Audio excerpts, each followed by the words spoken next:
Здравейте! Благодаря ви, че се присъединихте към мен тук на Straight Up от конференцията на JNS в Йерусалим, Израел. Тази седмица тук при нас говори министър-председателят на Израел с невероятна реч за това, което Израел прави, но той имаше едно важно послание, което се отнася за всеки един от нас и за всички вас, които слушате програмата и ни гледате в момента. И какво точно е това? Речта му беше много трогателна относно всичко, което Израел трябва да направи. Фактът, че държавата Израел съществува днес и като лидер на държавата Израел, той ще направи всичко, което е важно за оцеляването на държавата Израел и за оцеляването на еврейския народ. Но той не приключи с това. Той имаше още едно нещо в края на презентацията си тук, на конференцията на JNS. Той каза това на всеки един от нас.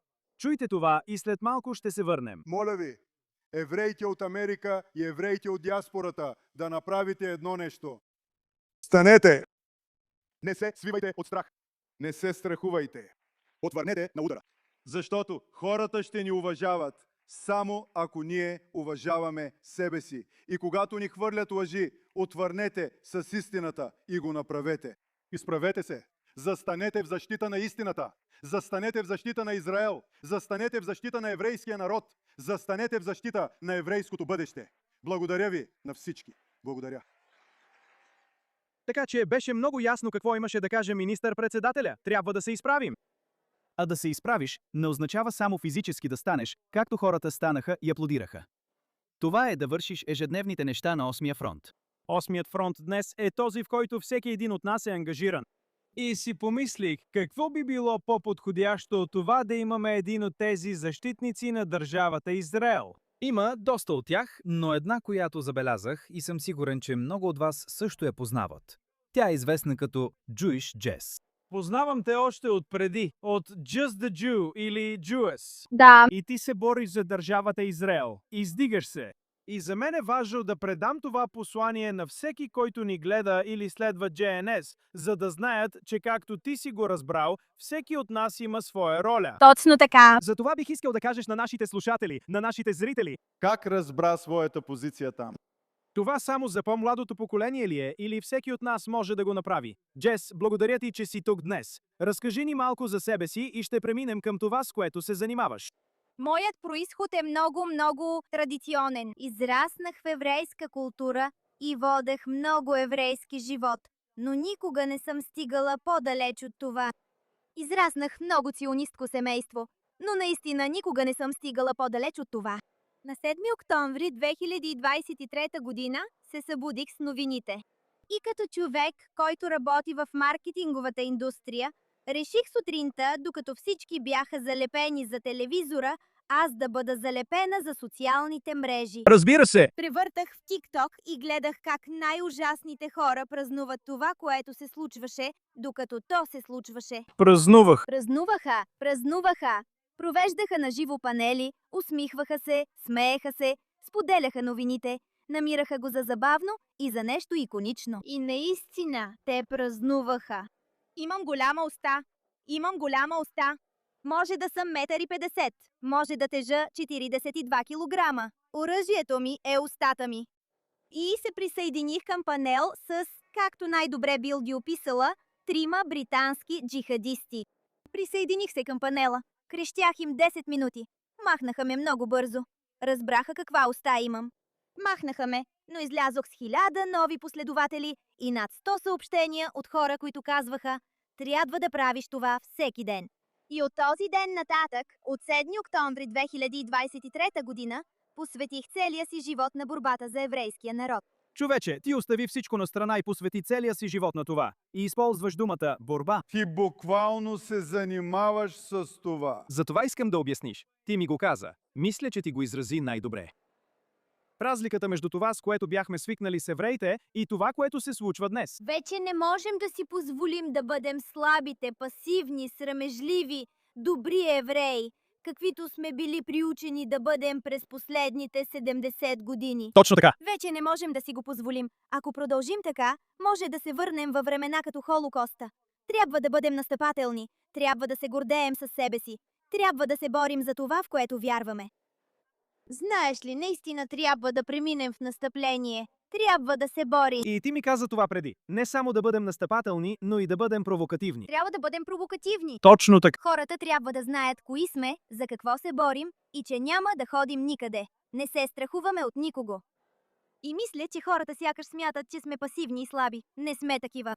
Значи, когато казваш, че отиваш там и им крещиш, това ли е приемливият начин за, как се казваше, поколение X или както ги наричат? Изгубих представа за поколенията. Евреи и неевреи, да? Така че.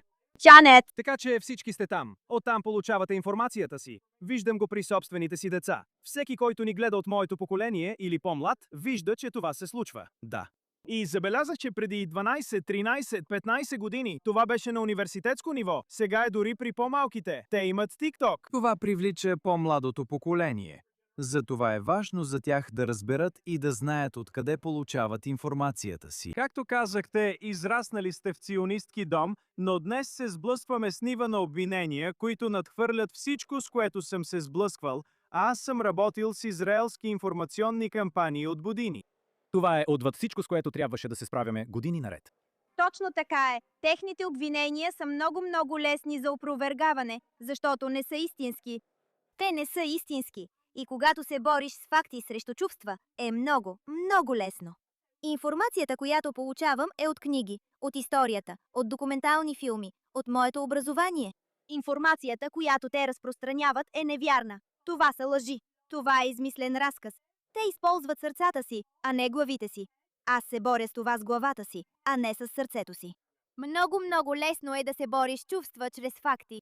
Но правиш ли разлика между тези хора, защото аз имам такава склонност? Ако някой е антисемит, мрази евреите, няма да си губя времето с фактите, за които говориш. Ще се справя с това на това ниво. Но има огромна публика, която наистина иска да знае. Да. И те слушат, дори и на твоята възраст. Да, те преминават отвъд въпросите как да се обръщаш към тях, как да говориш с тях. Това е моята целева аудитория. Мога да говоря с антисемити, нацисти и джихадисти до безкрай. Честно казано, мога. Забавно е, приятно е. Но хората, които са неутрални, искат да научат нещо и не знаят много, но може би са получили образованието си от така наречения TikTok университет. Това са хората, с които трябва да говоря, защото те слушат пропаганда, почти имат позиция, но не знаят достатъчно, за да я защитят.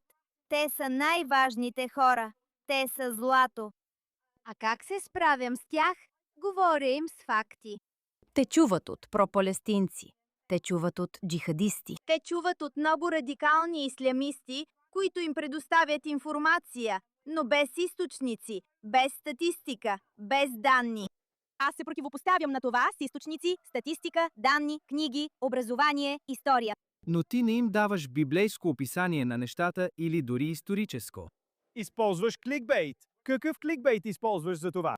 Затова използвам кратки изказвания, използвам кукички, използвам важни неща, за да ги привлека. Много от пропалестинците, които не знаят достатъчно, в момента в който разберат, че съм произраелска, може да спрат да слушат. Добре. Може да спрат да слушат. Затова първите ми 10 секунди от видеото са това, което ги привлича. Затова винаги казвам, например, че израелската армия е убила 10 цивилни в Ливан. Веднага започват да ме слушат. Виждал съм това. И след това казвам... Но това, което не знаете, и им помагам да изгледат видеото. Така ангажирате тази аудитория. Привличате ги, като ги карате да предполагат, че говорите за нещо, за което всъщност не говорите. Коя е тази платформа? Как се казва тази платформа? Онази с телефонното обаждане? Имаме няколко. Основната Платформа, която използвам, се казва YouMingle, буквата U и после Mingle. Добре. На тази платформа въвеждаш своите ключови думи. Моите са много специфични. Въвеждаш ги и след това се свързваш с хора, които търсят същите думи. И това са хората, които се появяват на екрана ти. Да, Боже мой, това е толкова странно. толкова е странно. Дистопично е, особено с думите, които търся. Търся нацист, търся Куклукс Клан, Вау! търся ислямизъм. Сега разбирам как работи това, защото се чудех как ги намират тези чудаци. Значи ти ги търсиш. Аз ги търся и те наистина са такива. Хората ги гледат. Хората ме гледат, затова търся тези хора. А хората от опозицията наистина търсят тези ключови думи, за да намерят хора с сходно мислене. Те искат да се свържат с други нацисти. Те искат да се свържат с други джихадисти. Но накрая попадат на мен. британско-израелска млада жена, покрита с татуировки, висока 1,50 м. Те очакват да съм слаба, пак казвам, очакват да съм слаба, уязвима, наивна еврейка. А това, което получават, е устата, горда еврейка, която обича да псува и не се страхува да използва всяко оръжие, което имам в ума и в устата си. И променям възприятията. А ти не си единствена. Има много като теб. Следя ви и виждам всички тези мили млади жени там. И просто го обожавам, начина по който са страстни и как отвръщат на атаките. И знаеш ли, много момчета са там и си мислят, че ще е лесно.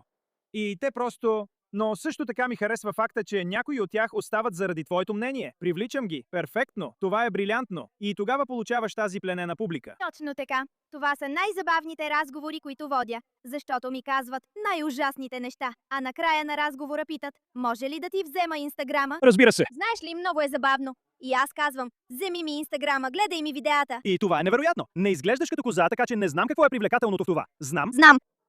О, Боже, има толкова много от тях, че, знаеш ли, можем да си играем с тях. Ако някой те търси в социалните мрежи, как би те намерил? Имам Инстаграм като Jess is a Jew. Направи го много лесно за теб. А в TikTok съм Jewish Jess. Jewish Jess, ти си и във Фейсбук. Да, така е, там съм като Jess is a Jew. Свързано е с моя Инстаграм и в X. Защото там нашето поколение те намира, но по-младото поколение, те могат да го направят да те намерят. В TikTok Jewish Jess. Jewish Jess, добре. И също така, ти вече живееш в Израел. Да. И тук има група от вас. Да, понякога правите тези неща заедно. И също така споделяте от други. Казвам всичко това, за да разберат хората, които ни гледат, че не е нужно ти да си този, който е там, защото виждам, че споделяш на своите платформи и в различните аспекти на Инстаграм какво казват другите хора. Много е важно да се споделя, защото това разкрива и увеличава видимостта на нещата. Така че всеки тук, който не иска да го прави, не е задължително да го прави. Но ако намерите хора, които ви се струват интересни, като Джес, споделяйте тяхното съдържание, публикувайте го във вашия собствен профил. Разпространявайте посланието, доколкото можете. Ако и вие сте, не искам да казвам оплашени, но ако не сте човек, който се чувства уверен пред камерата, има толкова много неща, които можете да направите зад кулисите. Точно това прави най-голямата разлика. Усилете нашето съдържание. Усилвайте създателите, които цените. Колкото повече усилвате, толкова повече аудитории можем да достигнем.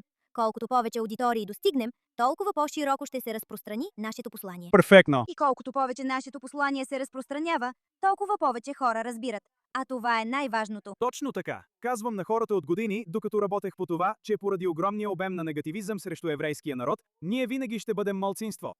Тези, към които се обръщате или се опитвате да достигнете, приемат, че това е истина. Затова трябва да изразим гласа си и всеки един от нас има това влияние, точно както каза министър-председателят. Изправете се, изразете се. Не е нужно да сте на конференция на JNS, за да имате това влияние. Всеки у дома има същото въздействие. Джес, първо искам да ти благодаря за всичко, което правиш. Сигурен съм, че министър-председателят се гордее с теб, защото правиш точно това, което той ни помоли да направим. И всички вас, които ни гледате днес. Джес, еврейката. Благодаря ти! Тя е една от тези влиятелни личности, за които говореше министър-председателя. Споделяйте нейното съдържание.